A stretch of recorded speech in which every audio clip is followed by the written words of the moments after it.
తొలి టీ20 మ్యాచ్లో ఘన విజయం సాధించి జోరు మీదున్న యువ భారత్ ఇప్పుడు సిరీస్ను కైవసం చేసుకునేందుకు రెడీ అయింది.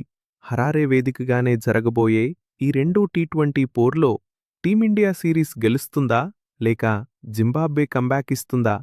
Let's checkout this preview. మొదటి మ్యాచ్లో భారత్ 7 వికెట్ల తేడాతో జింబాబ్వేను చిత్తుచేసి 1-0తో ఆధిక్యంలో నిలిచింది. ఇప్పుడు రెండో మ్యాచ్ వివరాలు చూస్తే stadium Harare sports club, Zimbabwe. సమయం సాయంత్రం 4:30 హరారే పిచ్. బ్యాటింగ్కు మరోసారి అనుకూలంగా ఉండే అవకాశం ఉంది. తొలి మ్యాచ్లో బౌలర్లు కొంత ప్రభావం చూపినప్పటికీ మ్యాచ్ సాగుతున్న కొద్దీ బ్యాటర్లు సులభంగా పరుగులు రాబట్టొచ్చు. టాస్ గెలిచిన జట్టు మరోసారి చేజింగ్ వైపు మొగ్గుచూపొచ్చు.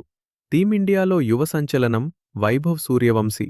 తొలి మ్యాచ్లో కేవలం 19 బంతుల్లోనే హాఫ్ సెంచరీ బాది అదరగొట్టాడు. టీ20ల్లో అతి చిన్న వయసులో హాఫ్ సెంచరీ బాదిన రికార్డు సృష్టించాడు. పేస్ అటాక్లో మయాంక్ యాదవ్ తన సూపర్ ఫాస్ట్ బౌలింగ్తో 4 ఓవర్లలో 18 పరుగులకి 2 వికెట్లతో జింబాబ్వే బ్యాటర్లను హడలెత్తించాడు. ప్రిన్స్ యాదవ్ కూడా రాణించడం బలాన్నిచ్చింది. బ్యాటింగ్లో కెప్టెన్ శ్రేయాస్ అయ్యర్ మరియు ఇషాన్ కిషన్ ఫామ్లో ఉండటం జట్టుకు పెద్ద ప్లస్. మొదటి మ్యాచ్లో కేవలం 125 పరుగులకే కుప్పకూలిన జింబాబ్వే మాత్రం ఈసారైనా బ్యాటింగ్లో మెరుగైన ప్రదర్శన చేయాల్సి ఉంది.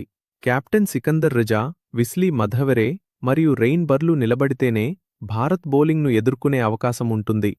ప్రస్తుత ఫామ్ చూస్తుంటే టీమిండియానే ఈ మ్యాచ్లో ఫేవరెట్గా బరిలోకి దిగుతోంది.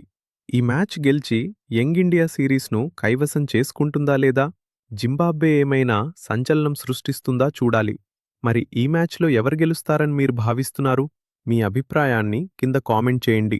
వీడియోను లైక్ చేసి ఛానల్ను సబ్స్క్రైబ్ చేయడం మర్చిపోకండి.